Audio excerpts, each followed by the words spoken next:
and we'll see if we can't get some secrets out of him. And so, did you guys get some tangerines? Yeah? All right, perfect.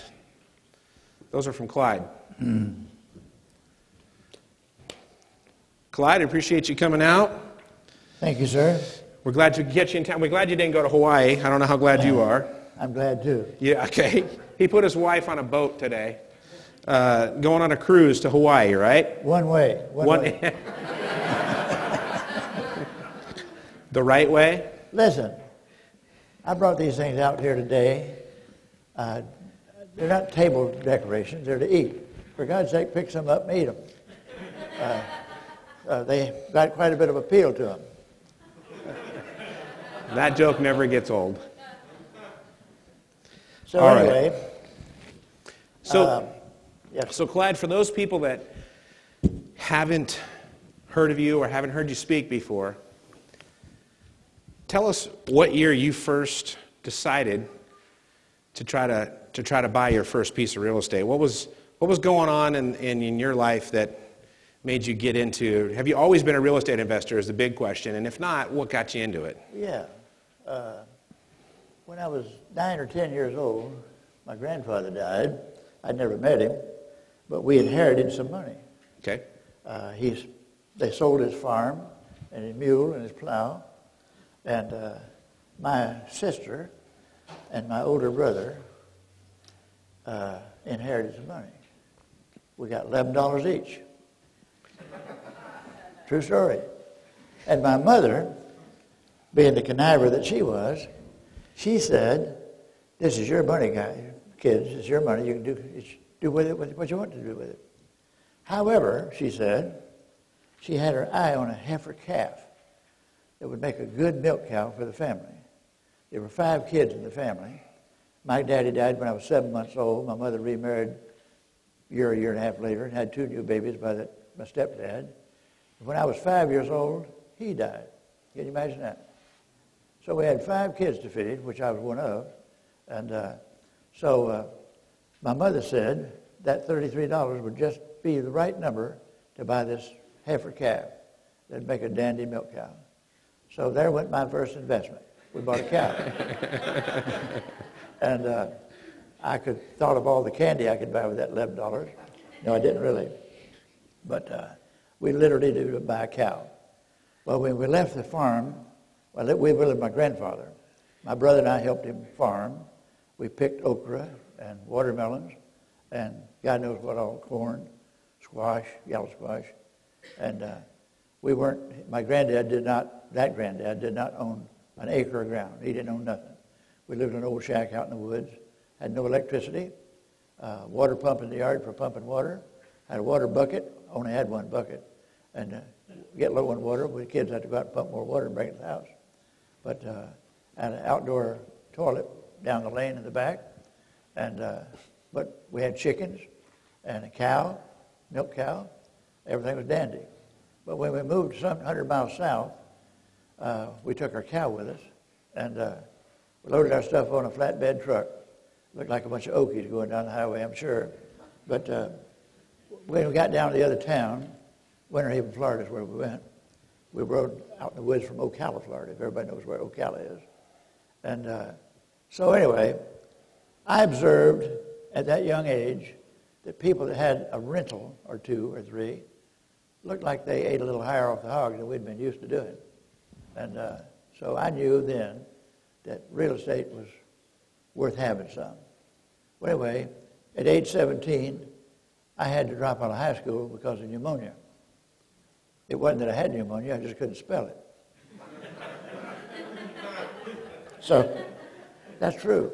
Anyway, I joined the Marine Corps at age 17. My mother had a sign for me, but I went in the Marine Corps.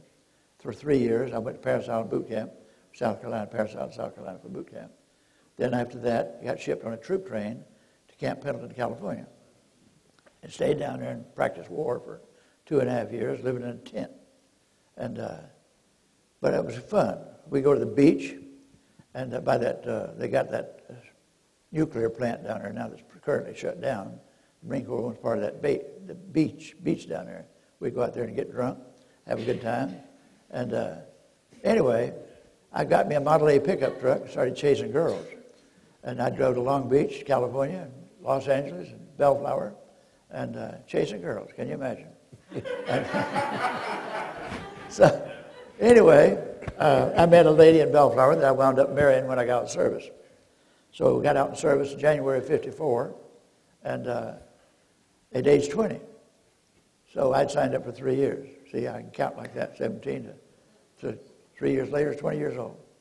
That year, 1954, myself and another guy bought a property in Fontana, California, of all places. And wind blows like hell out there sometimes.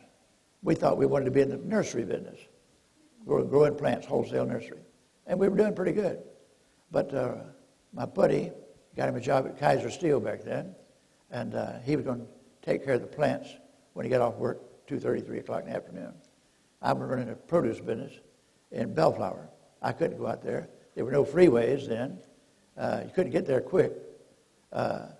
So I couldn't go out there and tend anything. So he got married, took his wife out there. She stayed about 3 or 4 weeks. Her folks came out and picked her up one day when he was at Kaiser Steel. She didn't like that area at all. So they broke up. They didn't break up. He went back to Long Beach where she lived. That's what happened. He stuck it out for 3 weeks, he said. And I didn't know what he meant by sticking it out. But anyway, we split that property up, and I wound up buying his half out like a dummy. Later, I sold it for a lost money on it. Really did. And first piece of property I ever had in my life, other than the cow. I forgot to tell something. The house we went into in Winter Haven, Florida, we were renters, tenants. $25 a month was the payment for rent. The guy came, we lived there about a year and a half. The man came to the door one day and said to my mother, Mrs. Cowart, he said, I'm in a terrible financial bind, and I've got to liquidate this house. That was the first day I heard liquidate. He said, you folks can buy it, or you can move. He said, I got to sell the house. I got to have some money. My mother told him, mister, we can't buy your house. We don't have any money. He said, lady, you don't understand. If you folks can raise, the price of the house is $2,500 total. And if you folks can raise 10% for a down payment, he said he could make arrangements in town to get us a mortgage. And so my mother told him, well, let us try. We'll try. Well, I got into hedge funds right away. I trimmed somebody's hedge and they give me $1. And that's not funny. Anyway, I'd mow grass. Back then, nobody had any trash service. I'd go around the neighborhood, bury people's trash, dig a big hole. I'd rake that trash in there, get $1, $1.50. We sold our cow for $70. Now, bought it for $33, drank milk for 3 or 4 years, and sold the cow for $70. Put that money in the hat. We got within $20 of having enough to buy the house. A sister of my mother's loaned us $20. And so anyway, we bought the house. When the smoke cleared, the rate was 6%, and the payment was $25, same as the rent. And so we bought the house. But the bad news was Mama claimed the house. Hell, it was our cow. But she claimed the house, had her name on it. But we fooled her. When she passed away, we got the house. And so that was our first investment, my first investment. And but when the Fontana was the second one, I lost money on it, sold it for cash, but I needed the money in my produce business. And anyway, that didn't sour me on real estate. I knew that I just made a mistake, that's all. And so I began to dabble. I was in the produce business. The first thing I had 3 or 4 or 5 trucks. And had to have a place to park the trucks off the street. Because you didn't run out of produce every day. And it's stuff to be on the truck. People get there and steal the stuff at night. So I had to have a property. I tried to rent a property and looked at one and found one. But I asked the guy, if I rent it and pay you the rent, could you give me a future right to buy the property someday? No, he said, I'm never going to sell. Well, I want you folks to know today that never is a long time. That man did sell the property, but it wasn't to me. I didn't rent it. I went on down the street, 3 or 4 blocks further down. I found a property that the people wanted to sell, and I was able to buy it and I put $1,500 down on it. A guy at the produce market in Los Angeles loaned me the rest of the money, charged me 8%. 1959 it was. Prime rate that year was 5%, but he charged me 8%. Well, I'd kiss him if he was here today because I got me in ownership of property, and it worked for my business. We soon outgrew it in 3 or 4 years, and I went out in the big world and found another property that had a big old barn on it, and really good for my business. So I bought that barn property for nothing down. It was money down, but it wasn't my money. I borrowed the money again at 8% from the same guy. And so I kept the old first property I had, and I bought the barn, moved in the barn. Business was really good, really good. Well, the city came along one day, about 5 years later, explained to me about they needed to have a right-of-way through my property for a street. Well, my barn was in part of that street area. So, I told them I didn't want to sell. That's the first day I ever heard about eminent domain. And I got mixed up. I thought they said enema domain.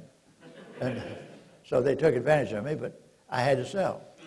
So I took the money and moved again. But I kept what was left of the property. That was 1964 when I bought that property. And bought the first one in 59, moved up there, and moved into the barn. So in 1964, I bought it, and I still got it. Is that 49 years ago? I think it is. Anyway, my tenant that's there now, it's a used car lot. Anybody that had a ride with Clyde saw that property. Anybody saw it? How many people rode with Clyde in here? Did you see that car lot? I get $4,500 a month rent from that car lot, even though I lost part of the property, 30 feet wide by 200 feet. I lost 6,000 square feet, lost my barn, had to move, but I kept the property. If that $4,500 is all I had coming in, I think I could almost get by on it every month.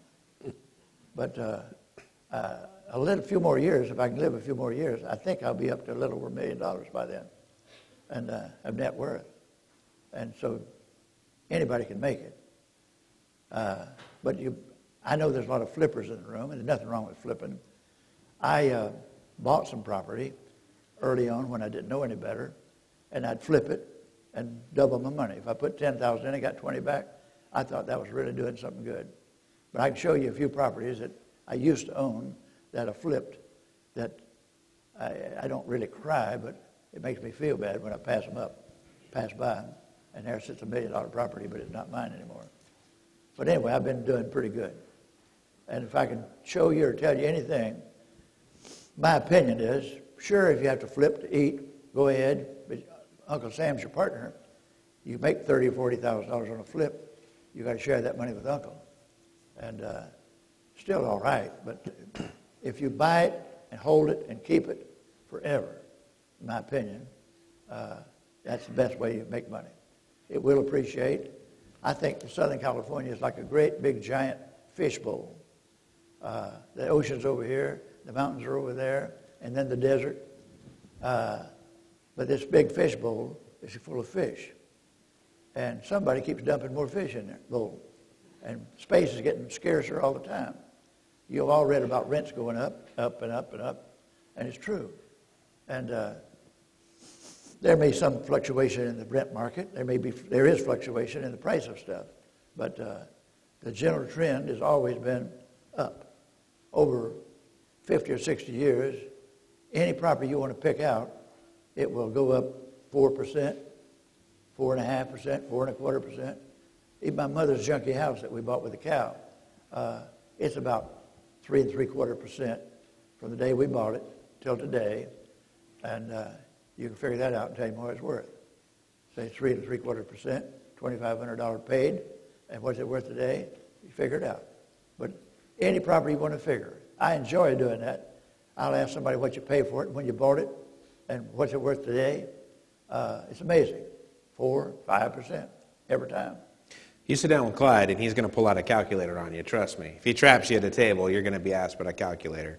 What I find interesting about this, Clyde, is that you talked about this story in 1959 about you needing, it was your business that was driving the need for real estate. Yes.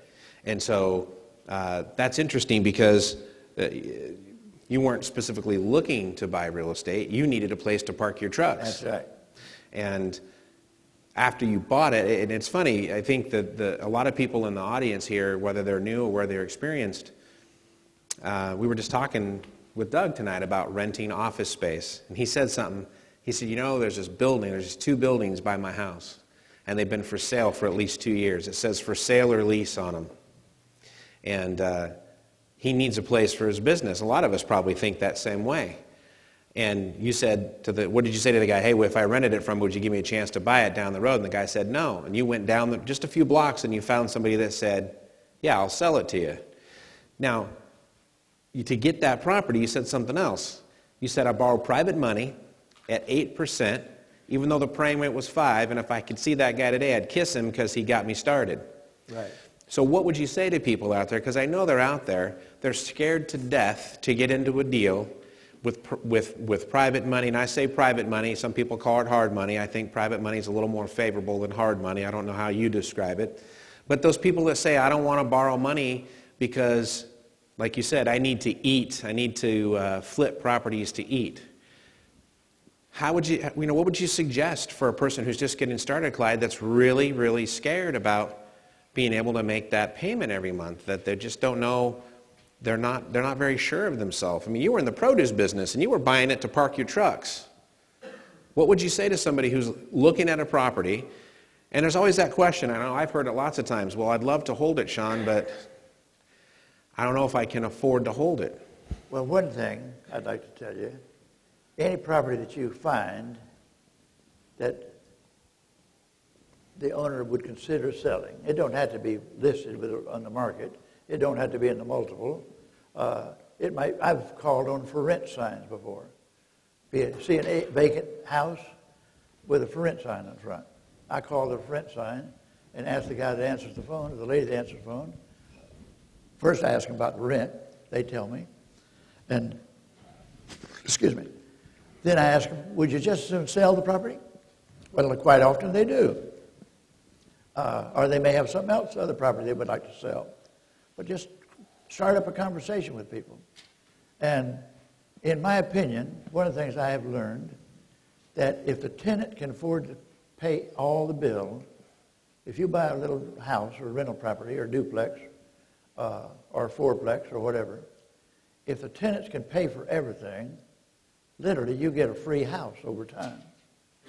And grandpa or grandpa that sells it to you, if you give them their Social Security money, I tell people, let me put you on Social Security. How much you need a month? Would $1,000 a month help you? I'll pay you a payment of $1,000 a month. And if that's their happy number, as long as the property can support it. I'm on Social Security, so I can't afford to pay for it. I got to have the tenant pay for it. You can afford to buy any property that the tenant can pay for. Now, it might take you 30 years, and in my case, I don't believe I'll be here, but that's not funny. But anyway, there's a lot of young people in the room, and there's older folks in the room that have children or grandchildren. For goodness sake, help them. If you can get something bought under contract for 30 years or 40 years, I got one. I rented some money from some folks, and the term is 63 years, I think it is, 62 years. And they're happy and I'm happy. And I took the money and employed it elsewhere to make me a profit. And all you're really looking for is a profit.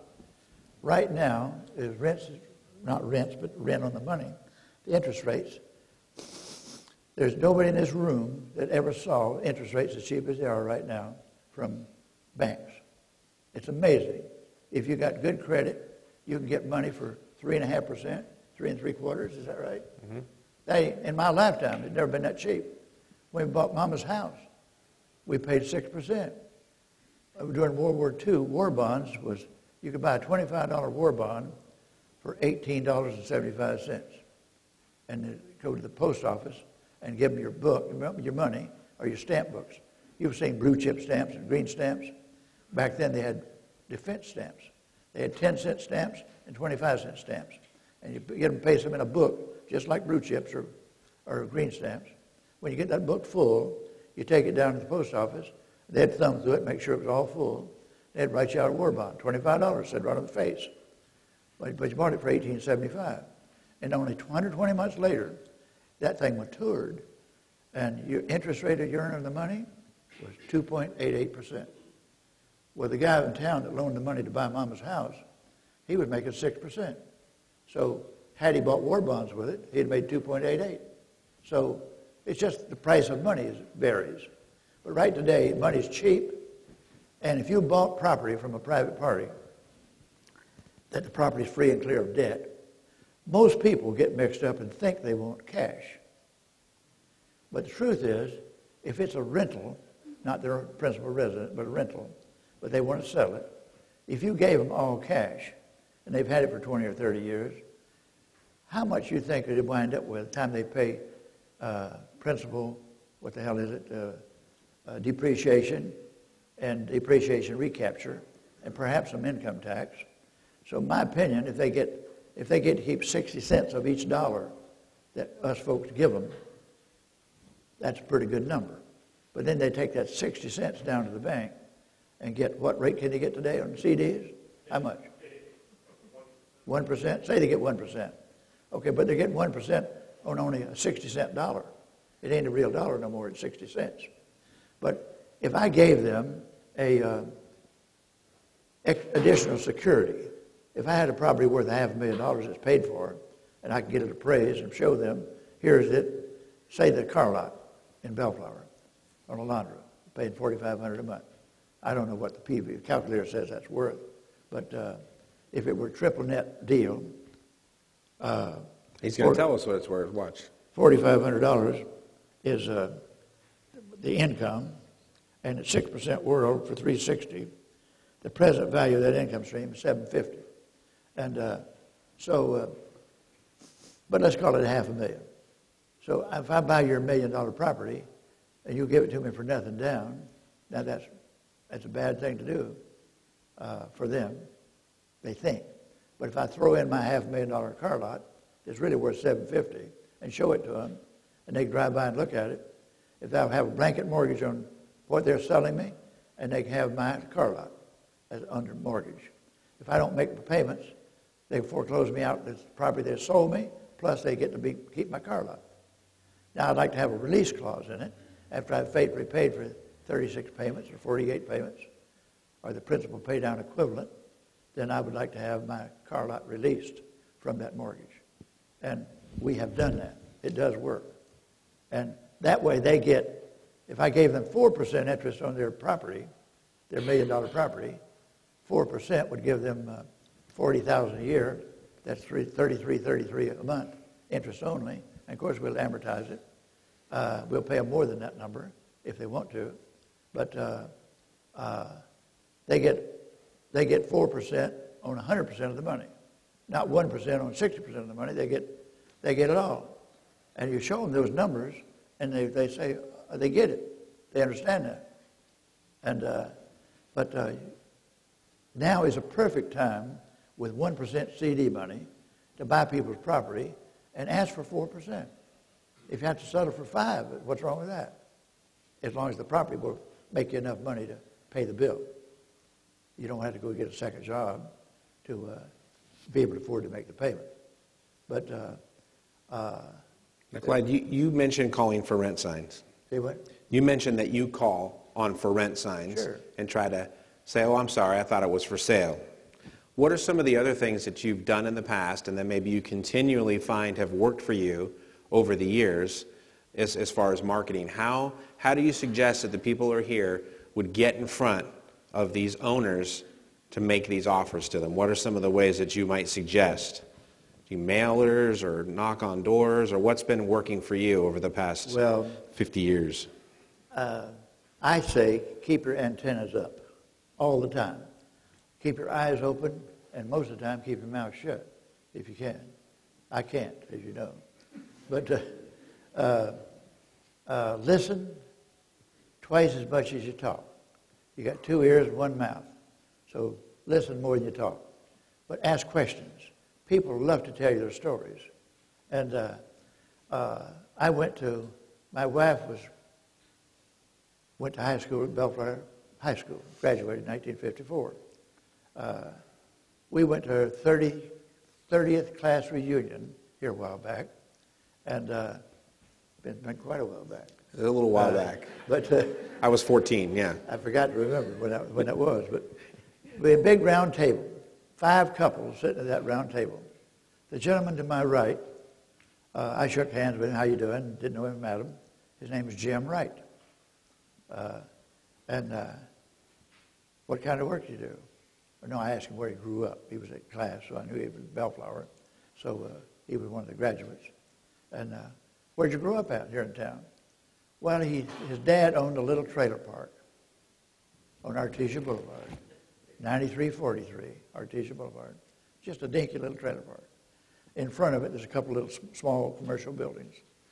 He said, my father's passed away, but my brother and I still own it. And in the evening, during the evening, I asked him, would you think you'd be interested in selling that trailer park? Well, maybe. Let me talk to my brother. So I got his phone number and got his name and gave him my phone number. And we wound up buying that trailer park from him, just at a class reunion. And one day I saw an ad in the Long Beach paper, a place for sale on Artesia Boulevard in Bellflower. It said trailer park. I called it right away. And I met the guy that day at a Denny's on Lakewood Boulevard at Artesia. And the trailer park happened to be on Artesia Boulevard. Just another little dinky trailer park. It's 11 spaces with a big house in front. And we bought the trailer park from him. Met him at Denny's, made the deal that day. And from a little ad in the paper. It's for sale by owner. If you want me, Clyde, to call you, put an ad in the paper that said for sale by owner. Buddy, I'll call you. And almost every time. The bad news is nowadays, nobody advertises in the newspaper anymore. It's all Craigslist and 2 or 3 other ways, internet, and I don't do much of that. And I barely use this calculator. But I have bought many properties just by that kind of stuff. This trailer park I wrote down for you a while ago is in Lakeland, Florida. Vietnamese friend of mine in Riverside, California, called me one day. He said, Clyde, are you in Florida? Yes, I am. He said, well, this LoopNet, he told me, that he saw a trailer park in Florida on LoopNet. Would I mind going and looking at it for him? I said, sure, I'll go. I'll go today and look at it. Maybe I do what the day was the next day. But I have a Vietnamese friend in my town in Florida. I happened to pick him up that morning, and we drove over and found his address for my friend in Riverside. Well, we drove through the park, stopped, got out and talked to a few of the people who live there. How much rent are they paying? How do they like it? And I pulled out of that park. It was a ratty-looking park. And I wouldn't have bought it for myself. So I called my buddy in Riverside, California, and told him what I saw. I said, I don't know how much money you got. And blah, blah, blah. And I don't know if you want to move to Florida and run this thing yourself. But I did my job. I looked at it. I don't like it, and I don't think I would buy it. I know I wouldn't buy it. But I don't know, what your needs are. But you have to decide yourself. Well, I let him talk to my friend in the car from Vietnam, and they started talking that language. I didn't know what they're saying. I thought for a while they were talking about me. But anyway, they got together and did some business together. The guy in Riverside had money to lend. The other guy wanted to borrow. They did 3 or 4 deals together, and they both made money. But anyway, I pulled out of that park, and across the street from it, there was a lady monkeying around with her flower bed in her yard. And I pulled down her driveway, and I rolled my window down and asked that lady, I said, why are you trying to sell this home? Well, she walked over to the car. She said, young man. And I appreciated that right away. Called me young man. And she said, what makes you think I'm trying to sell my house? I said, lady, I'm just teasing you, just joking. I said, I just came out of that trailer park. Oh, she said, don't buy that park. That's junk. She said, you want to buy a park? She said, look behind my house. My house backs up to another trailer park. And the lady that owns it wants to sell it. It's not listed with anybody. She'll carry, she said. She had all the right answers. And I said, I'll make that my next stop, my dear. I will. Thank you so much. And she said, go down here to the corner, turn right, go about 300 feet, The driveway for the park is right there. It's a senior park, and the lady wants to sell it. She's 85 years old. Well, that was the music mayor. And so I went over there, and I found the lady, talked to her, sat in her patio. She had a double-wide mobile home that she lives in. She had raised her family in a great big old home on the property, but she moved out of the big old home and let all the family store their junk in her house. But she moved into double-wide. And so this is about 8 years ago, 7.5 years ago maybe. But how much you folks want for the property? $1.5 million. And we want cash. And at that time, CDs was paying about 3%. And so she wanted cash, she said. So I said, well, let me check with a couple of banks. And I'll be back. I checked with a couple of banks, and yes, I could probably get the money. And in fact, the bank said they'd loan me the money. And so I'll go back to see her. And I told her the owner carries stuff. I said, if I give you $1.5 million, I'll buy it for $1.5 million and give you my car lot worth $750, but call it $500 as additional security, and you carry the mortgage at 6%, $1.5 million bucks. That'd be $90,000 a year in interest only. Now, of course, I'll pay you more than interest only, but just suppose that happened. And if I paid you the cash, I told the lady I'll bring a sack of money over. Got 2 handles on it. Got green money in the sack. $1.5 million worth. We'll bring it over here and we'll dump it out on your table. When you count the money, you're satisfied it's all there, then you can have the sack of money. I'll bring a notary with me. We'll get your signature notarized. I get the deed to the property, and you have the sack of money.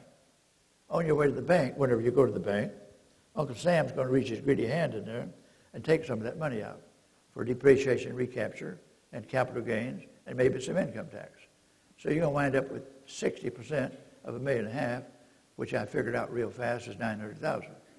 And 3% on $900,000 will get you $27,000 a year. Just suppose poor old Clyde gives you 6% on $1.5 million, nothing down, just give you additional security. And I'll give you more security if you want it. But I'll give you 6% on $1.5 million, $90,000 interest only. $90,000 or $27,000? Which one of these you think you like better? And that got her attention. Well, she got nervous. So she went and hired a lawyer to help her. So the lawyer wrote me a letter and told me to write him a letter and tell him what I'm talking about. So I did. And we had a meeting with her son and the lawyer and myself. And since they had a lawyer, I thought I'd better bring one. But I didn't think I really needed one, but I brought one anyway. So we met at my lawyer's office, and they said, well, we won't do that nothing down stuff. You put down 25%. So we'll carry $1,125,000, but no more 6%. It's got to be 7%. And we're not going to go for $360,000. It's got to be $240,000. And nice park, senior park. And I know a little bit something about trailer parks. So I wanted it. Well, I had a house in Norwalk, California, that during the hype of the market last time, a real estate buddy of mine, Larry Harmon in Bellflower, he came to see me one day and said, Clyde, I can get you $400,000 for that house, which just happened to be at the right time that I needed the money to buy that trailer park with. So he said, I can get you $400,000.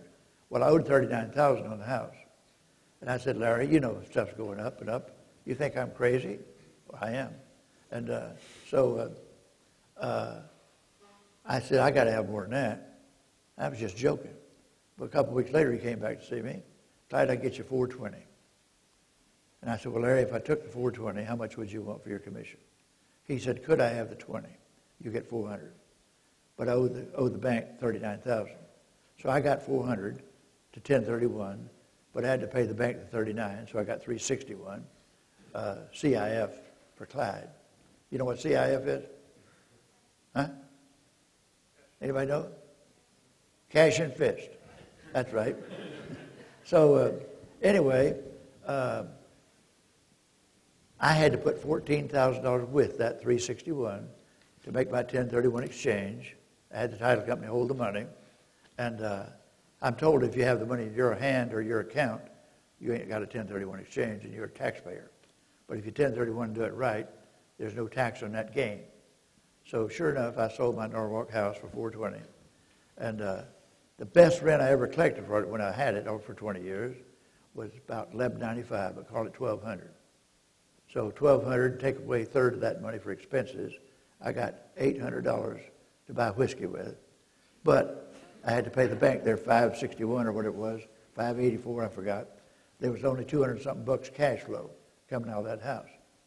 So I knew it wasn't worth any $420, wasn't worth $400.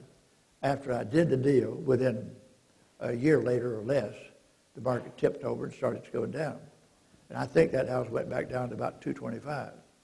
And I'm not sure I'd buy it today for $225. But rents have gone up some. I got $11.95. I guess today you might get $2,100 rent. But still, that'd be $1,400 net spendable. If you put that in a calculator, how much is that worth at 6%? I don't know what it is, but I don't want the house. Anyway, I bought the trailer park, and the people owe him $1,125,000. And I told Sean a while ago to write it down. In fact, I wrote it down for him and showed it to him. I owe the people $1,125,000. And I've been making payments, $87.22.11. You might want to figure that out. So I had made 85 payments. When I bought the park, when I was negotiating to buy the park, the lady that owned it, I knew that other people were kicking the bricks around wanting to buy that park. I wasn't the only person to come down wanting to buy that park. Nice looking park. And so I asked her, I said, are you going to, if somebody does buy this park from you, are you going to move? Oh, no, I'm going to live here. This is my home. I've been here a long time. I raised the family over in that big house next door. And the big house goes to the park. And I said, well, tell you what to do. If you will see that I'm number one to be the buyer, I'll pay the $1.5 million price. But let me be the buyer. I'll give you a life estate on your space. You won't pay a nickel's lot rent as long as you're alive. But I said, if your air conditioning unit goes bad, it's yours. You're the one that's hot, not me. So you got to pay for it. If a roof leaks, it's your roof still. You got to fix the roof. Don't call Clyde. But when you go to heaven, I get to buy your park for I get to buy your mobile home for $1.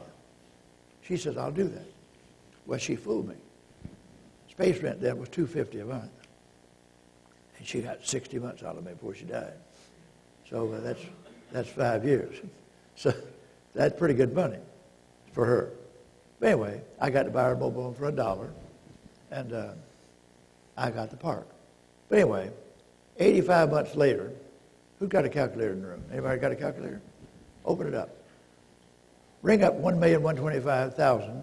That's minus PV. 7% rate, $240 is the term, and tell me what the payment is.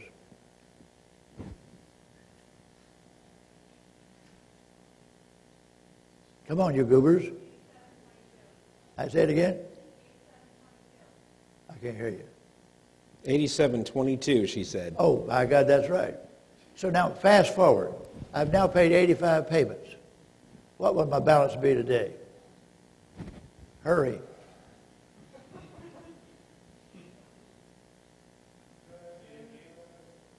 $888 something. Anyway, so now, the lady had died, gone to heaven 2 or 3 years ago. I called up the son who was in charge then, had a son and a daughter getting the money. And I said, look, banks got money now for 4%. I think I can rent the money for 4%. And I don't know whether that would cause a tax problem for you folks or not, but it might. I said, I'm not that smart. But you think about it a little bit. Yeah, he said it might. And I said, why don't we meet and talk? So we met and talked. He brought his attorney with him again. And so same guy, same attorney. So he said, how about 5.5, Clyde? I'd offered a 5. I said, I'll get it money at 4, but I'll do it for 5%, if that'll make any sense to you folks. Well, the attorney said, how about 5.5? I said, I won't do 5.5, but I will split the difference with you. I'll make it 5.25. So if I did 5.25 under I, that 888 and change, what does that do to the end? It drops the payment 20 payments. So 20 payments times the 87.2211, how much money is that real quick? Anybody tell me that? How much? 174,000. Yeah, now I think that's right. And I think that's a little nicer than maybe even going out and chasing another property. This is already, I got it booked. I got them captured. They're going to either help me lower the payment, lower the interest rate rather. I asked them if they want to lower the payment and stretch out the term. He said, no, my sister needs every dime she's getting because she spends it all supporting her lazy family. So anyway, I said, if you need the payment, I'll keep making the same payment. But that cut off 135. That cut off 20 payments. But anyway, I've been doing stuff like that. And I've done several different deals similar to that. That's one of the benefits of owner-carrier financing, folks. Right today, if they took the cash, I already said that, if people take cash, you can show them well, they ain't going to get to keep all the cash. They got to pay taxes on that money and other depreciation recapture. And so you can show them why it's beneficial to them to charge you 4% interest on 100% of the money. And when they do go to heaven, maybe the kids, that they already told me, the kids aren't very good with money. So I'll give grandma whatever payment she needs as long as the property can support that payment. But ask her, when you do go to heaven, can I lower the payment down to a more reasonable number so I can eat too? And meanwhile, I'll pay you. And you go off and have fun, shoot dice and so forth, drink whiskey, and have a good time. And but when you're gone, can I build in the right to lower the payment? And I've done that. And you can do anything that your little brain can think up, that you can deliver the message in such a way that the people can say yes. And so, Clyde, when you have this car lot that you can provide as extra collateral, what would you say to the people who don't have anything to pledge for collateral other than the property they're trying to buy? Are there any if you're suggestions? real good friends with your grandmother, or your mother, or your father, or Can we be good friends with you? Huh? Can we be good friends with you? What? Will you let us use your collateral? Now he goes deaf. Would you let us use your collateral if we needed to? It depends. Could we rent your collateral from you? It depends. Ah, it depends. What do I get out of the deal? Well, what do you want? Huh? What do you want? Show What are me you what we're asking going to for? buy. I'll be See your how we can partner. go back and forth? So you'd be my partner if it made sense to both of If us. it made sense and I really like the property. Okay, so if somebody out there finds a transaction and the seller says, well, what else have you got? What else have you got? And they don't have anything. Is it reasonable for them to say, well, hold on a minute, let me go and call one of my financial partners and I'll get back to you? Have you ever had to do that, Clyde, where you've had to use people, because you didn't have maybe quite enough collateral? Sure. How would that work for some people? Could you I maybe... have financial friends that if I find something that looks attractive to me, beneficial, mathematically beneficial to me, if I don't have the wherewithal to handle the deal, I got financial friends. I got people in this room that would go in with me on it. And believe you me, in this room there's borrowers and there's lenders. And your job is to find out who's who. And if your deal's good enough, in my opinion, the money won't be a problem. But if your credibility is lacking, that might be a problem. But as long as I'm in control of the transaction and in control of the property, I'll even deal with a snake, as long as we know it's a snake. And you look like a snake. He got you, Gerald. Look out. No, this guy right here, Gerald Lamont, he told you a while ago that he buys notes, and he sure damn sure does. He called me up one day, Clyde, would you go look at the property of me in Lakeland, Florida? Sure, I will. And what the hell street was it on? Savannah? Savannah. Okay. I did go look at it, and I called him up. He bought it sight unseen for $8,000, $9,000, or $10,000, and he said, "I'll let you have it for $11,000, so you can pick up $1,000." I went and looked at it. It's too rough for me. Too rough for me.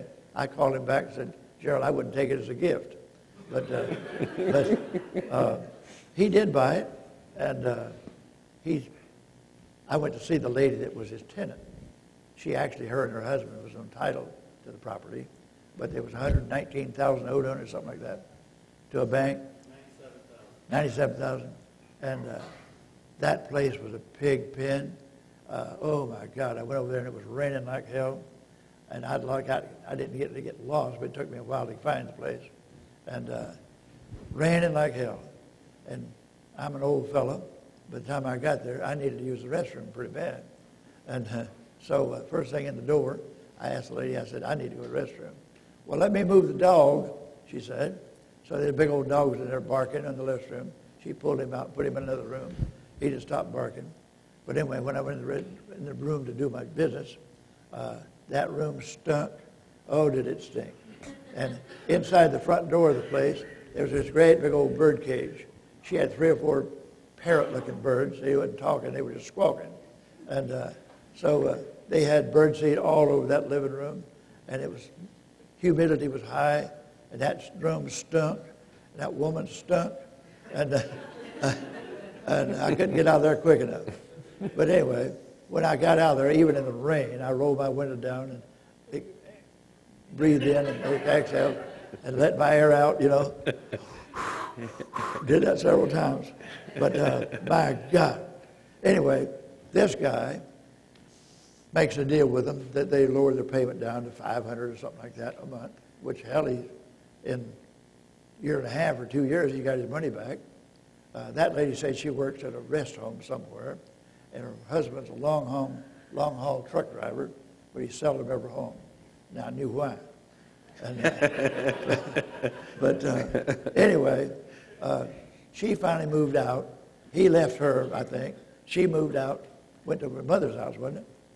And but he found another customer, and that guy took it and was making good payments on it and did some improvements on it. I drove by there a few times just to check on him. And then that guy committed suicide in the house. In the house, and we know why, don't we? He never could get that stink. Never could get that stink out of that house. And but anyway, that guy committed suicide. But now he's got a new customer that's paying how much a month? $500 a month. For how long? 86 months. Huh? 86 months. 86 months. That sounds pretty good arithmetic. But anyway, you can do a lot of these things. And I'm not telling you don't go in the junkyard to buy, but I wouldn't. But anyway, he's making money. You got to congratulate him for that. So I do. Anyway, what else we got, son? Well, what I want to ask you then is, if you're saying that you get a lot of your deals by keeping your antenna up, I notice you've mentioned upstate New York, you've mentioned Florida, you've mentioned Bellflower. Do you have a particular area that you market? It sounds like you'll go where you think you can put some money together. Do you recommend that people focus on a particular area, Clyde? I wouldn't go out of the United States. Okay. But Florida's fine, Texas is fine, Arizona's fine. Arkansas, we got a place in Arkansas.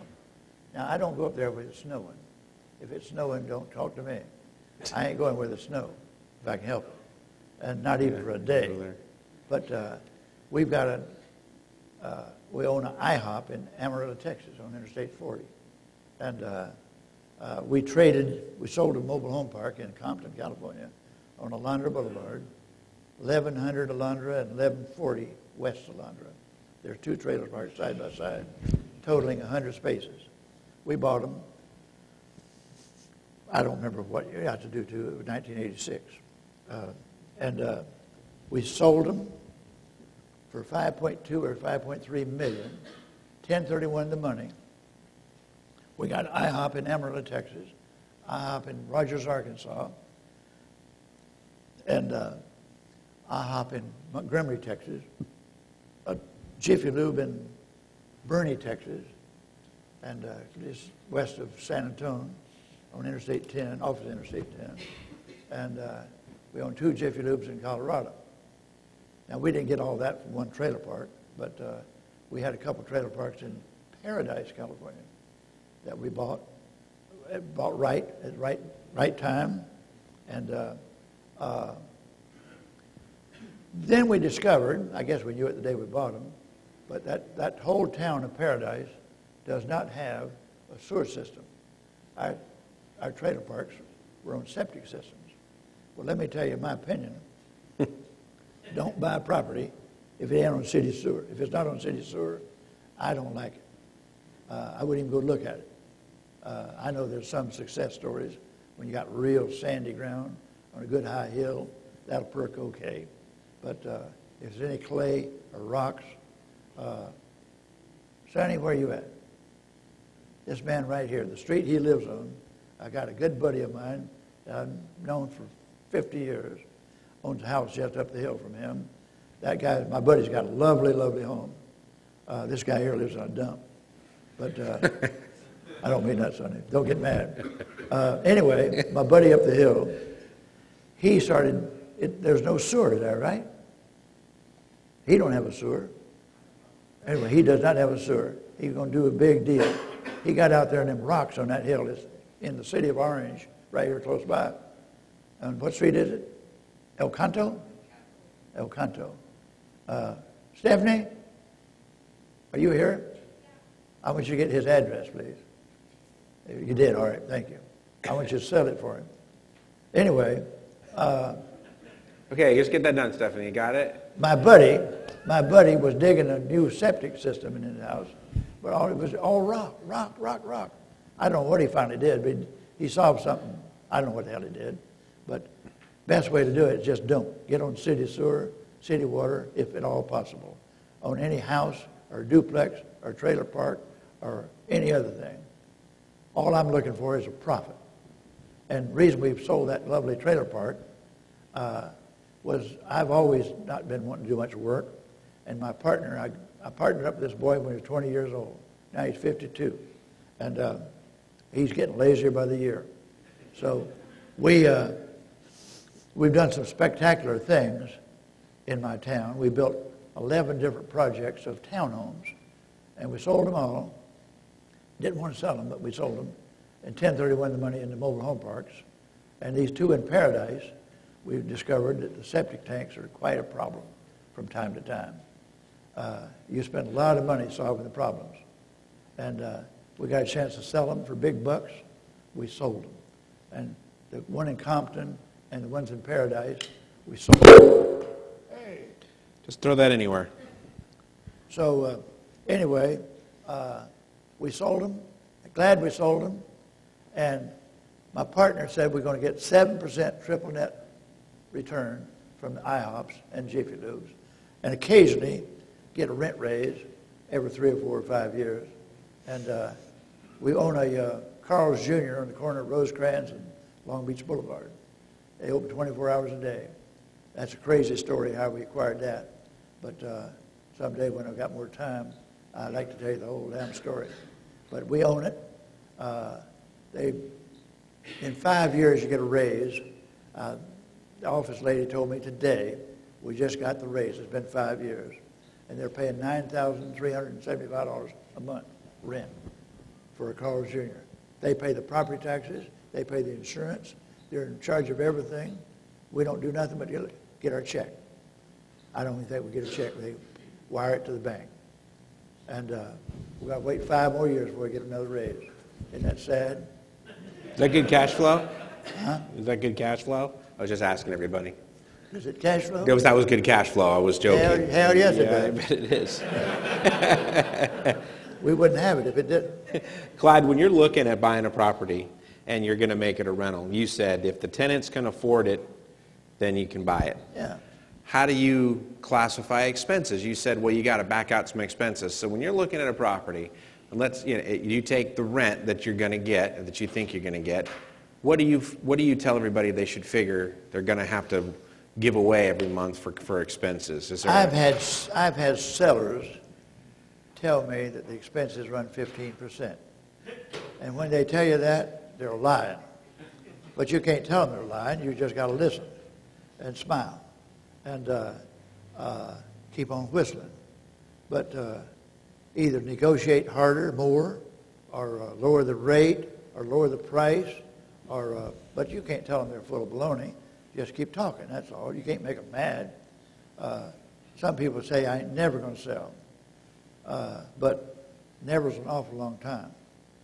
We've got several properties from people that said they're never going to sell. The guy that I wanted to rent to get my trucks off the street, that property did sell. He's dead, but the heirs sell the property. 95% of all private property is going to change hands sometime. You can't find a property that hadn't changed hands in the last 50 years. I guarantee it's going to change hands.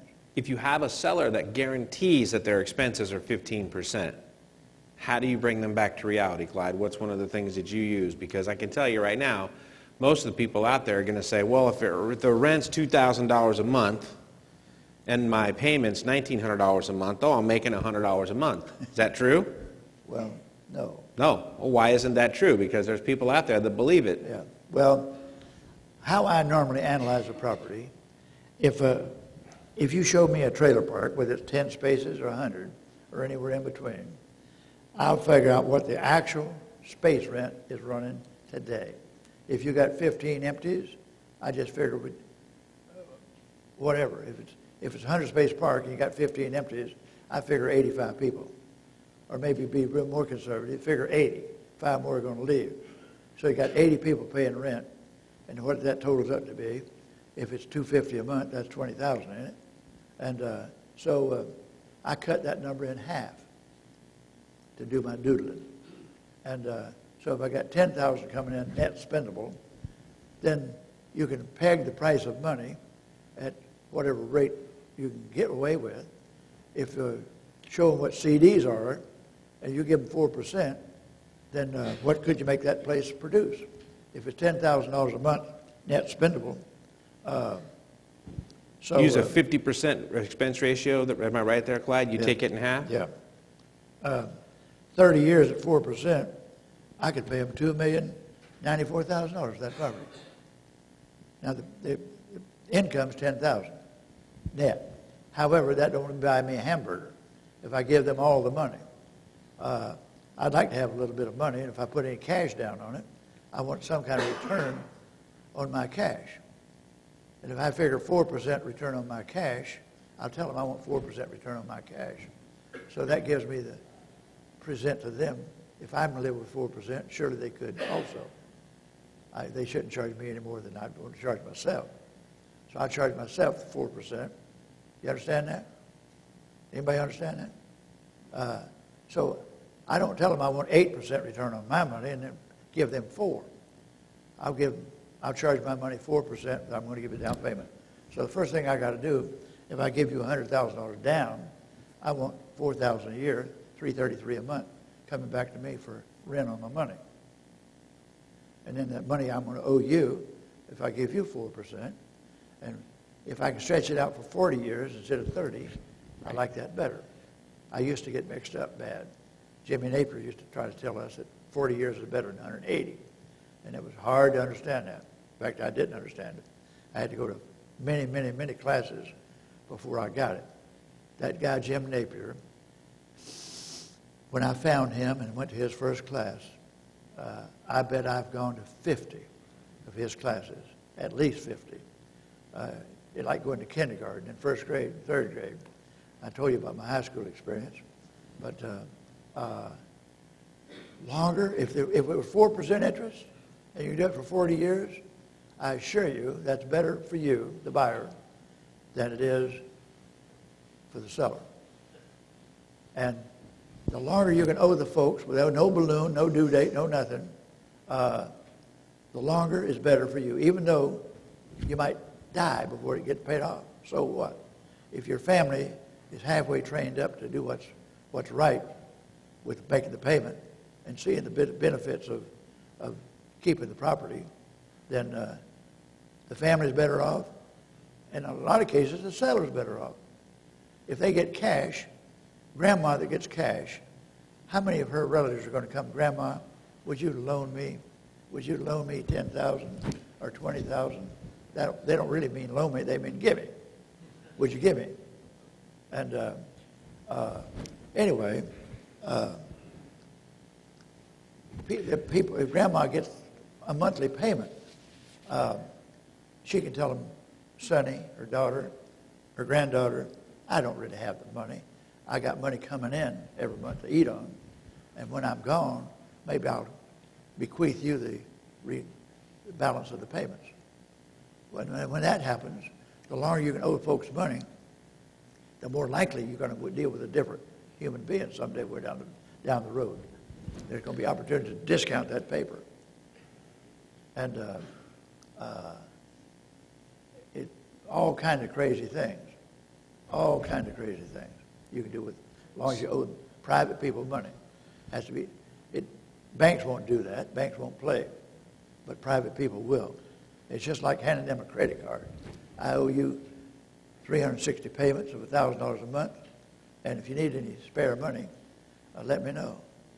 And sometimes you can say, well, you know what? It's October. Christmas is coming. If I could write you a check I'm paying you a $1,000 payment. I can write you a $10,000 check if you give me credit for 12 payments. And people will do that. Do you have any idea what the rate is to you? Are you swatting flies, Bill, or what? Now, Clyde, let me ask you this question. Where does it say in the real estate purchase contract that you can do this? Say that again? Where does it say in the real estate purchase contract how to write this up? Where is it printed? Well, generally, you do it yourself. You print it yourself. So you have to write the documents, because there's a lot of people out there that are looking for the exact document to use for every deal that they do. Do you have an exact document that you use for every deal? The exact document is in your head. Anything you can dream up that you can put on a piece of paper and get the other customer to accept it, that's the document. Make your own document. I have several people that I've bought property from, private people, and I ask them, my stock question is, I'm going to be owing you this money for a long time, and if I could ever amass enough money to pay you a whole year in advance, would you give me a 15% discount? And some people say yes, they do. They will. And some people say, no, I won't do 15. Well, what would you do? Well, 12. I got a 12. I got a 10. I got a 7.5, and I got a 5. With a 5, I ain't never prepaid a nickel, of course. It's a 360-month amortized mortgage with no balloon. But it's amazing what people would do. But I like this 10 for 12 program, real good. And you don't have to do it, but if they need some Christmas money, or they need to get another car, or buy their son a car, or take a trip on a cruise, or different things, 10 for 12 works real good. And people, most of them, do not know how to figure that out. But I can tell you what it is. Bill, what is it? I think you're right. Thank you, sir. How did you get so good at making these offers, Clyde? Sir? How did you get so good at making these offers? What was it that happened? You went to see Jimmy? Yes, sir. What would you suggest, or who would you suggest that these people see or practice? How did you get to a level where you're very comfortable, obviously, sitting down with your customers, as you said? What are some of the habits that you might have practiced that we can try to follow? Well, believe it or not, I take a shower just about every day.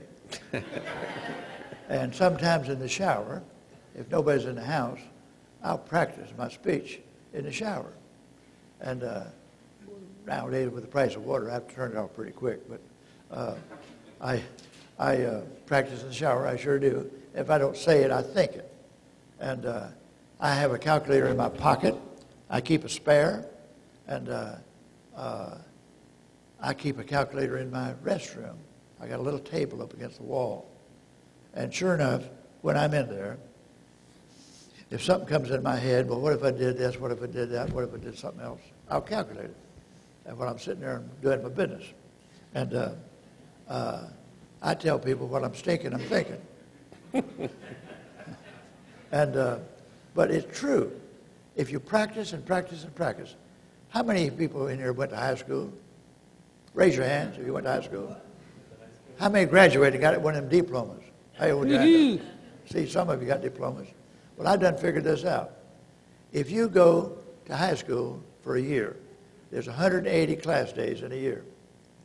And if you go 4 years worth, that's 720 hours of instruction in English, or 720 hours of instruction in math, or 720 hours of instruction in geography. Now, if a 3-day class, like some people have been teaching, like Jack Miller, who's now passed away, Jimmy Napier used to teach a 3-day class, John Schaub used to teach a 3-day class, Gary Johnson sometimes still does a 3-day class. And let me tell you, Gary Johnson is a brilliant guy. I've been so fortunate to get acquainted with that guy and do classes together. I mean, he's brilliant. He really is. I'm a dummy. But I've lived long enough to practice enough that I've been pretty lucky. And but anyway, you would have to go to 40 3-day classes from an instructor that knows what they're talking about for you to learn on. You'd have to go to 40 seminars, 3-day classes.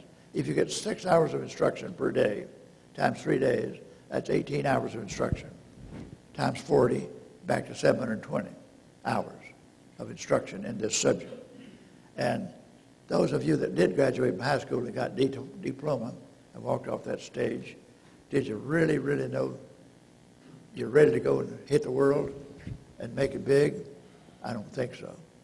You've got to continue your education and studying money and studying people and studying rent on the money and mortgages on the money and know how to analyze the rental income that it will fetch. And if you go, every town different. Every town. You go to Covina or West Covina or Azusa or Fontana or Beverly Hills or San Francisco or Malibu or Laguna or San Diego, the rental market in every one of those towns is some kind of different than the next town. And part of your job is, when you're working in that town, you got to find out what the rentals really are. What can people afford? What are they paying? And this phone that I call on the for rent sign and ask about the rent. How much rent are you asking now? How long has it been vacant? What were you getting before? Do you really think the market's good enough for you to ask another $100 a month? How do you feel? Would you just soon sell the property and get rid of all this work? And people do that. Call them for rent signs, really. But, yes, sir. You swatting flies? Okay. Anyway, every town is different, but you got to analyze what the rent market is in a town and how much vacancies are there in a town.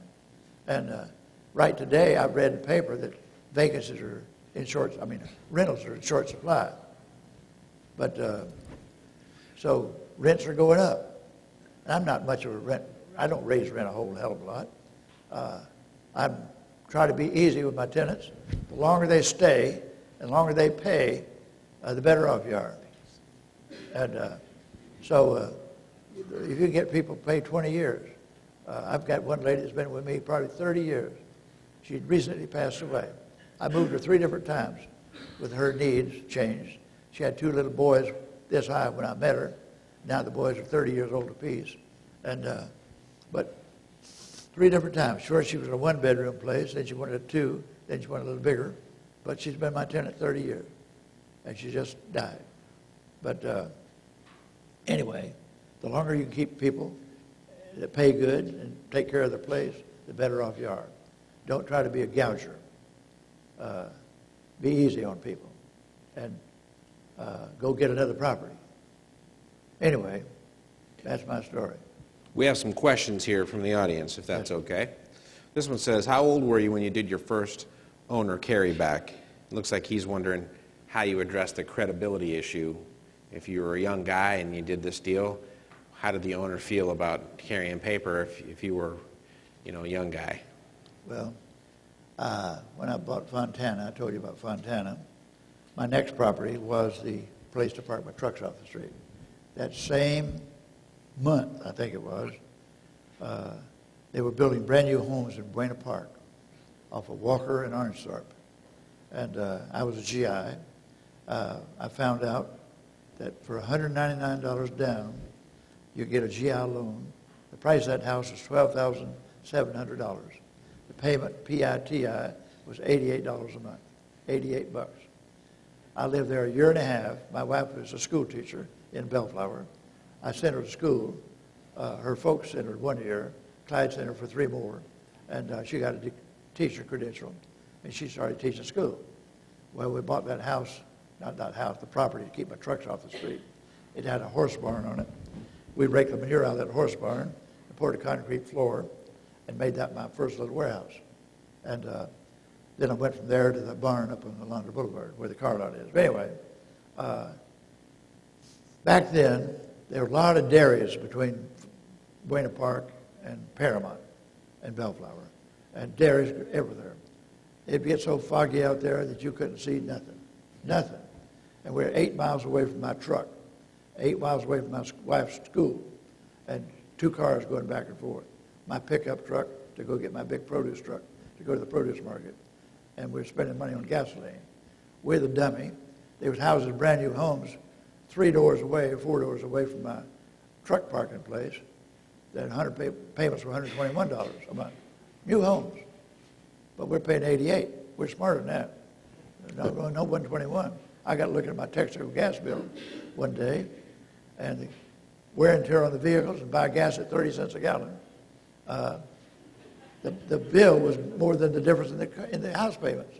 So I told my wife, we're dumb. Look at this. So we swapped houses with somebody.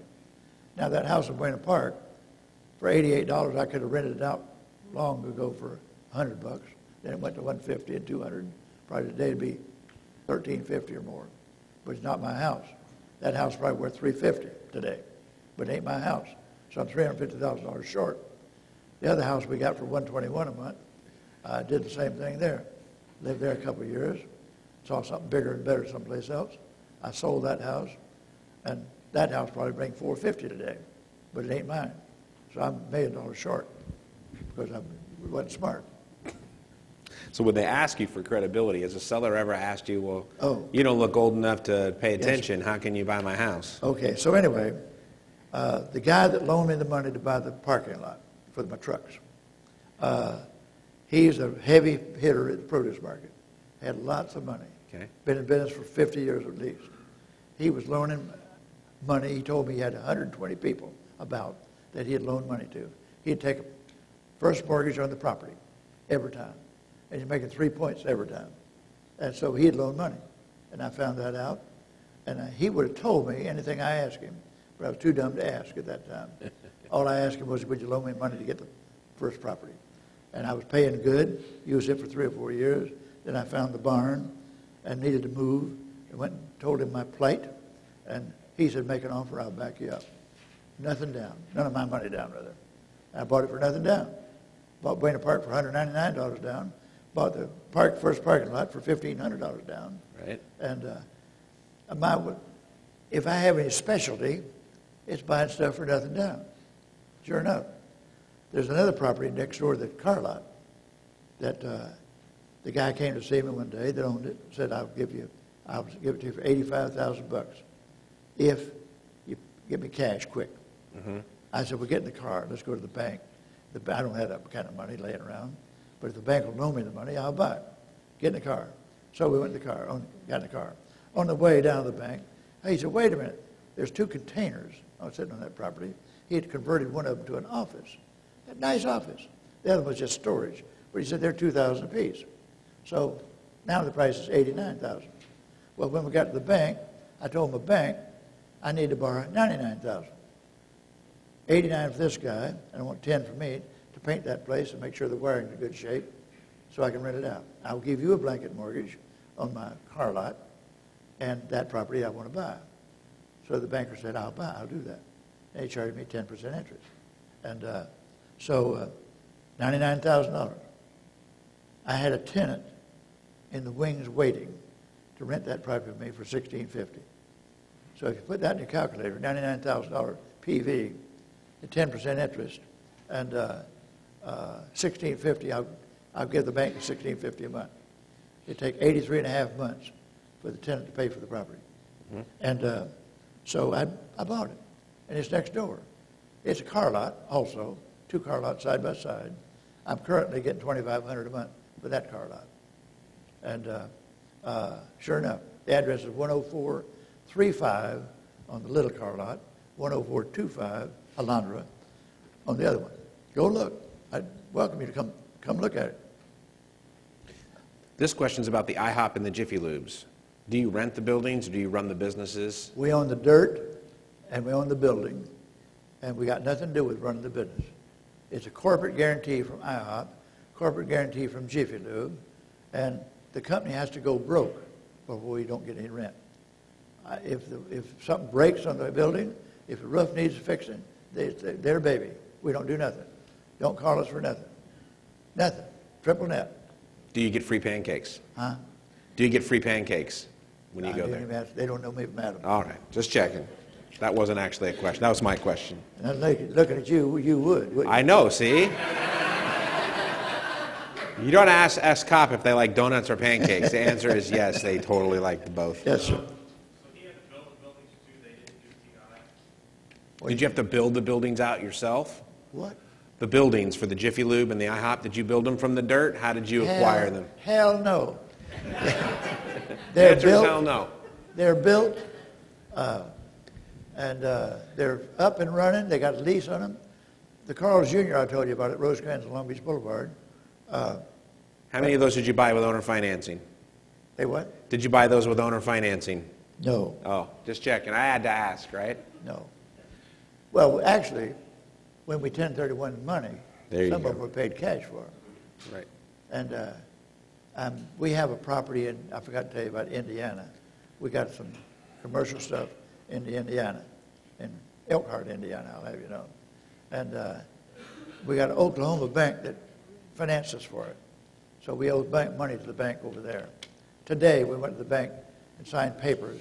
They're lowering the rate on us and loan us another $500,000, but we had to give them a lien on additional security. They took the Rogers, Arkansas IHOP, and we got an extra $500,000 borrowed. And I'm not sure what we're going to do with the money, but we'll figure out something. Anybody can help him use his money? So I bet you somebody here can help you use the money. Probably. Somebody here will use your money for you. I'll listen. All right. So here's a question from Gerald, okay? From who? I believe it's from Gerald. Gerald up front? You put your name on it, man. I've heard him. Okay. He has a couple of neighbors with the free and clear house. They're in their 80s and 90s. Can you talk a bit about how to approach them to buy their house with seller financing and let them stay in there until they don't need it? Sure. So he's proposing a buy and rent back until they meet their maker. Sure. You know what? I believe that you could set it up in such a way that make the deal today, make the mortgage. You owe the mortgage. You got a security, but they got a security on the property. You owe them a mortgage. And if they want a little money to eat on or buy whiskey with or take a trip, if they can still get on the ship, and give them what they need now, but not any more than they need. I bought a property from a lady one time that actually I bought her a house in Winter Haven, Florida, lovely home, and they carried it for 360 months, 6%. And I said, why are you folks selling such a lovely home? Well, she said, Jack, her husband, he works in the yard all the time.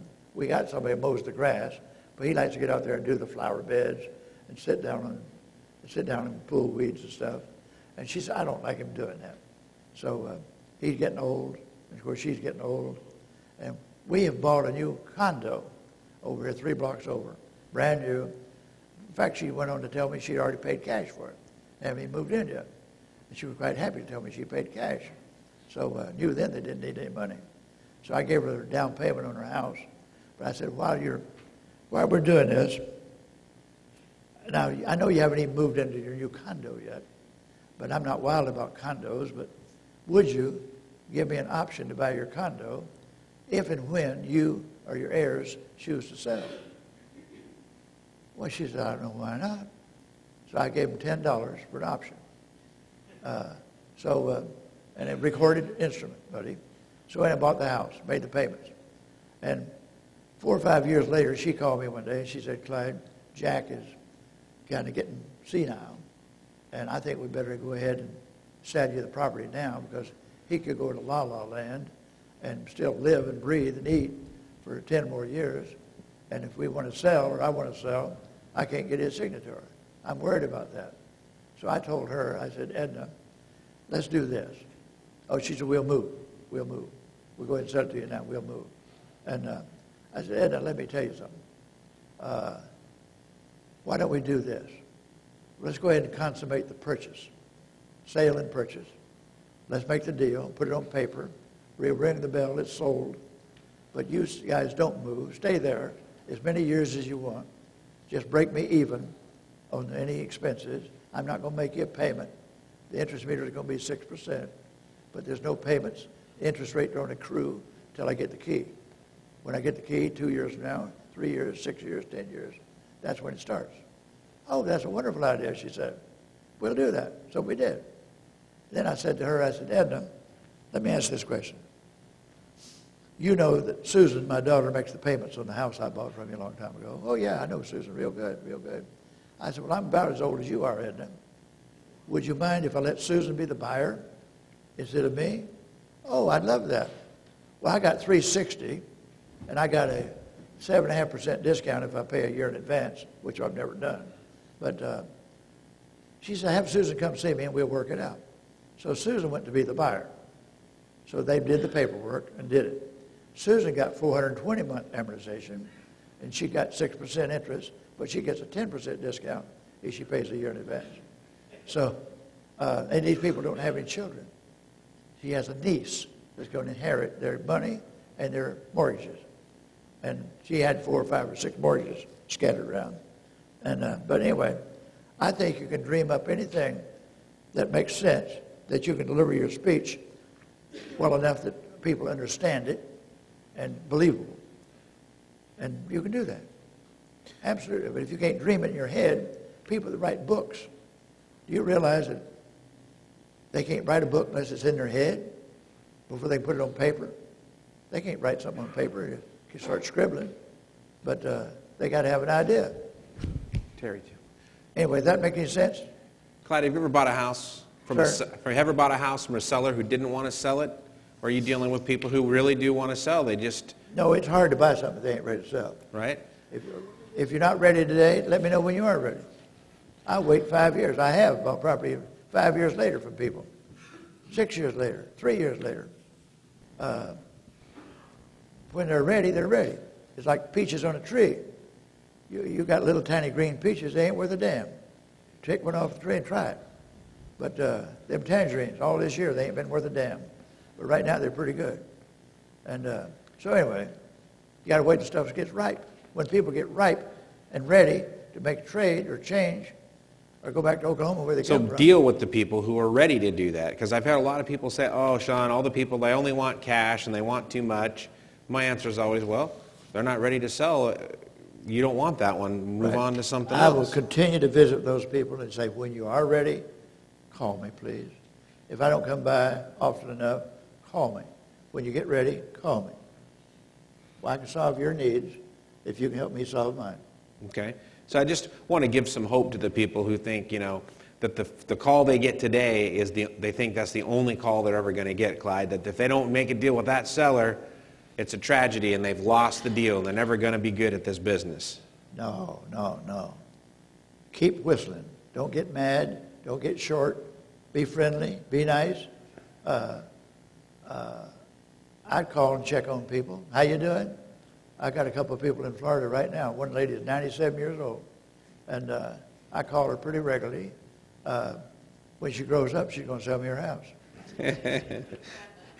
Here's a question about how can you 1031 from a mobile home park into an IHOP? They wanted to know how you did that. Well, if you take the Internal Revenue Code, Section 1031, go to the library, or maybe your computer, I don't know, and read that stuff, you can trade a farm for a hotel or a hotel for a hog pen as long as it's real estate for real estate.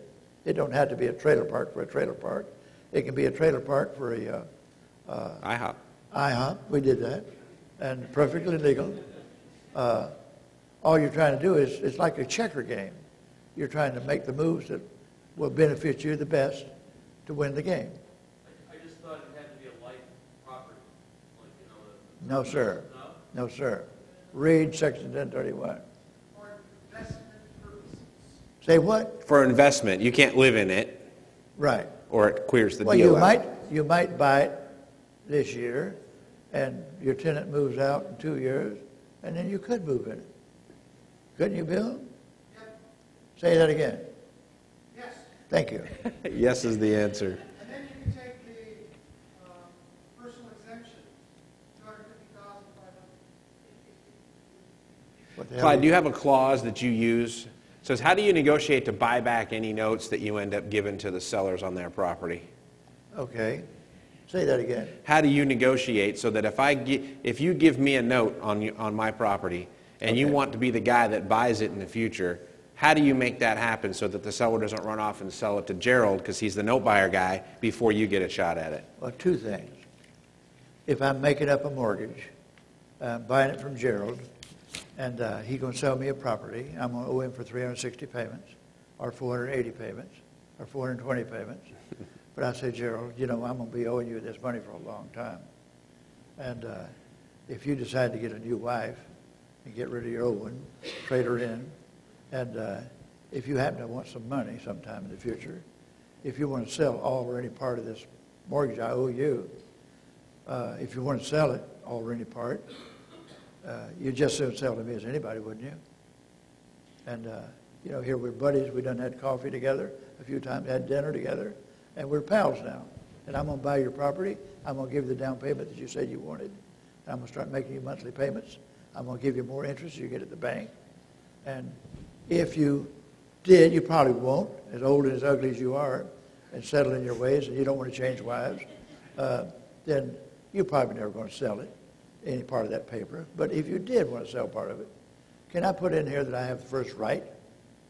That if you do want to sell 10 payments, or 300 payments, or 40 payments, you sell all or any part of it, that you give me the first right to offer to me first. Would you do that? Was that reasonable? So you ask. And people will do that. Why not? If they're going to sell it, all or any part.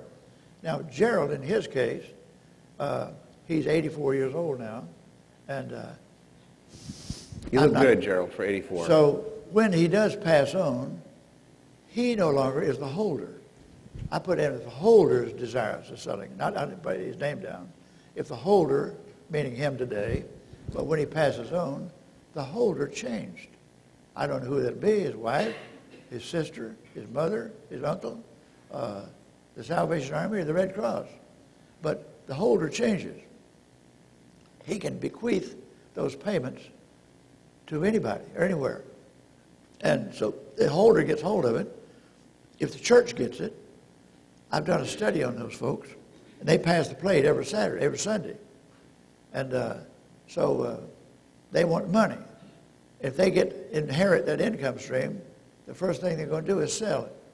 But they got to come to me first when they read the paper. Mm-hmm. So I put that clause in there. Perfect. This one says, can you give us an example of your elevator speech? When you meet somebody, what's the first 15 seconds that you tell somebody and they say, gee, Clyde, what do you do? I tell people, hello, how you doing? How you doing? Nice to meet you, sir. And you as well. And actually, I'm unemployed. I don't have a real job. I haven't had one since 1957. And I've just been a kind of an investor. And I like to buy real estate. And if it's buy it fair, legal, right and all. And if it'll help you any and help me a little bit, maybe we can do some business. You guys catch it? And He's done that a few times, right? yes, sir. More than once. I've been to 2 circuses and 1 rodeo.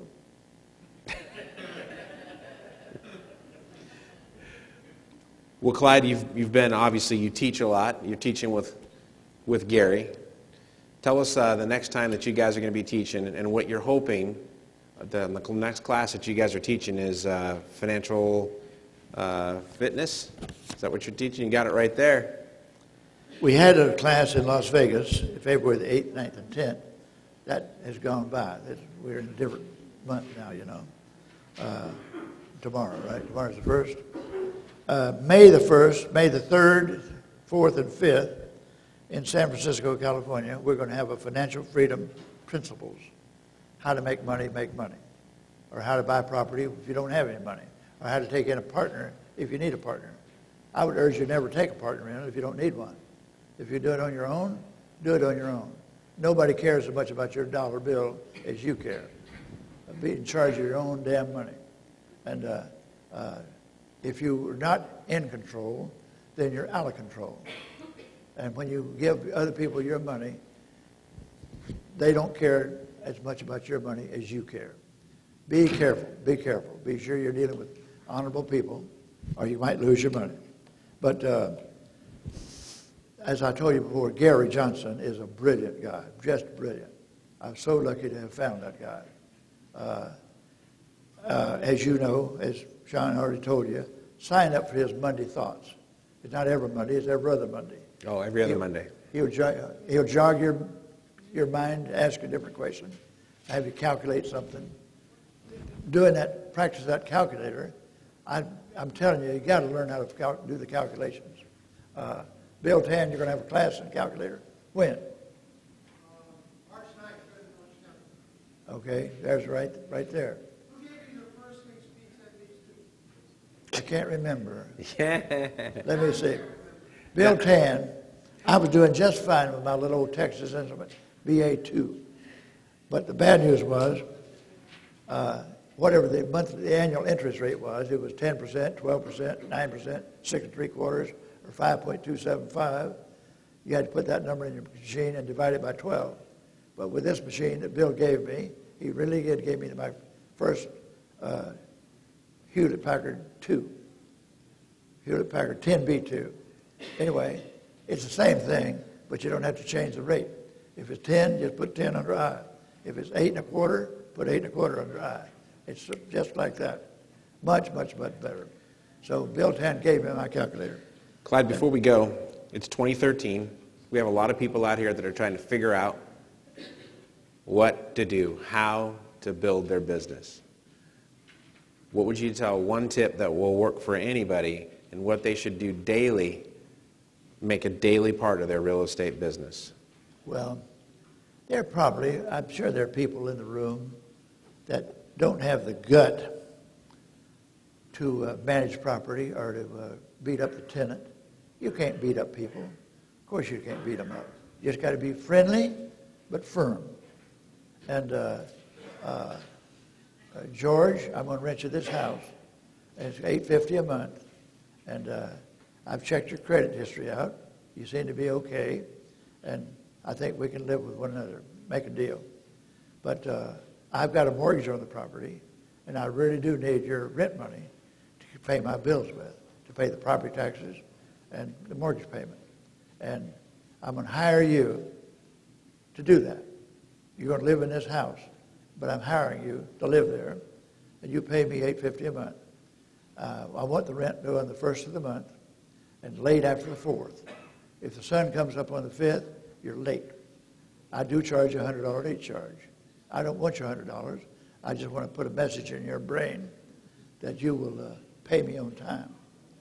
And if you're on vacation, if it's postmarked on the 4th, and it's in the mail, I don't get it till the 7th, you're still not late. You paid me on the 4th. It's got a postmark. But if the sun comes up on the 5th and it ain't postmarked right, then you're late. And I will charge you $100. I don't want your $100. Please just pay me on time. And if you do that more than once or twice, I may have to move. Because I need somebody in here that'll pay me on a regular basis. I got to take that payment to the bank. If I'm late with the bank, they're going to charge me a penalty. And plus ruined my credit history. I got to pay on time. So I need you to help me do your part. You're the guy that said you want to live here, so please, let's help one another. I'll be happy to have you in my home for a long time. And if you pay me right and don't call me for any problems, if there's something you can handle, then I'll probably never raise your rent. I won't say never, but I'll try not to. If you treat me right, I'll treat you right. And if he stays there 20 years or 25 years, he probably bought the property for me. And that's what you got to do. But what my point was, if you can't do that and can't learn how to do that, then you got no business in this business. But if you got money and want to loan it to another person and take a secured position against the property, be sure you got a position against the property. So that guy died of a heart attack or got killed by a jealous husband or what other reason. With the whiskey. Then you got something to go back and get your money back. So if you've got skill to be able to talk to tenants, then you can find a place in this business, because there's people that have money that don't have the skill and don't have the desire to get down in the mud, let's say, with the tenant. Right. They need you. That's right. That's right. I appreciate it. Let's give a big hand to Clyde for sitting down with us tonight.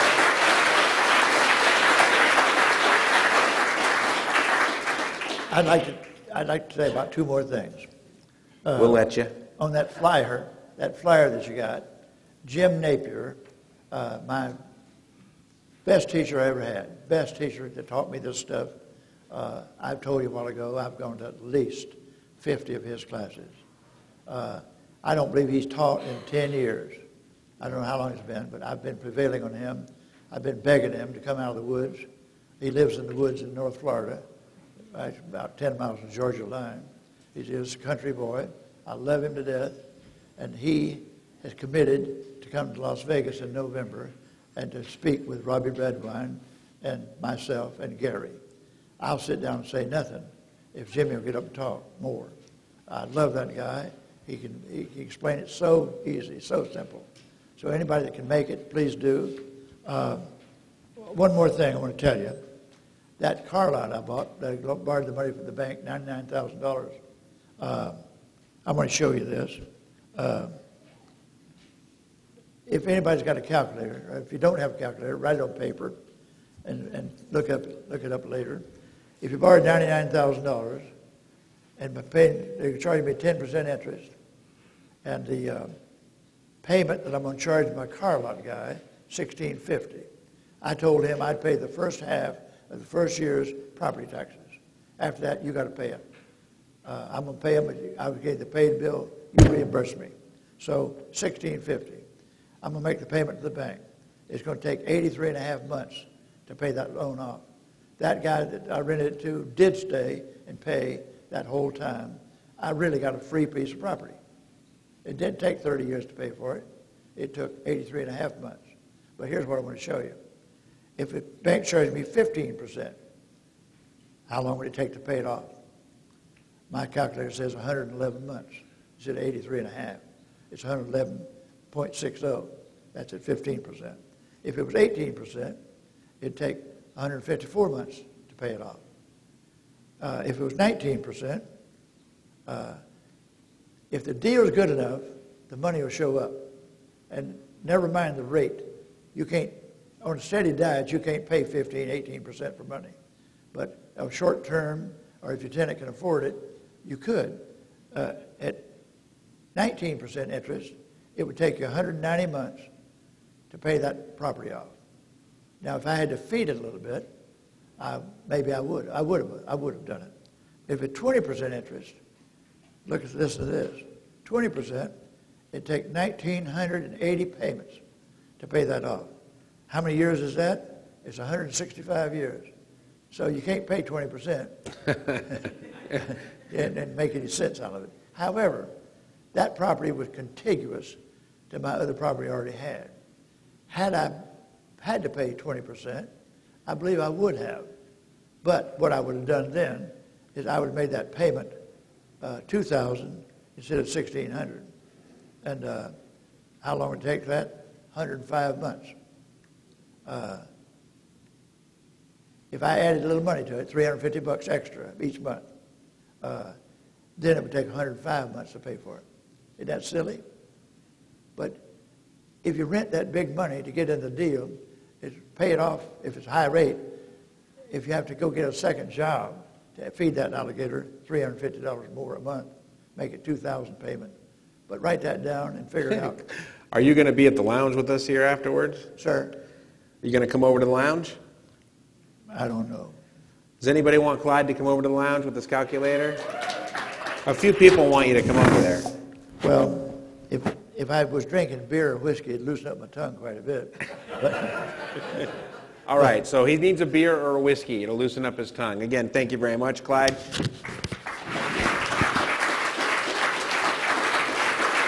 Next month is our 10-year anniversary. We hope to see you all here. We'll have at least 4 really good speakers, and you get a special gift if you guys come personally. We hope to see you 6:30 on March 27th.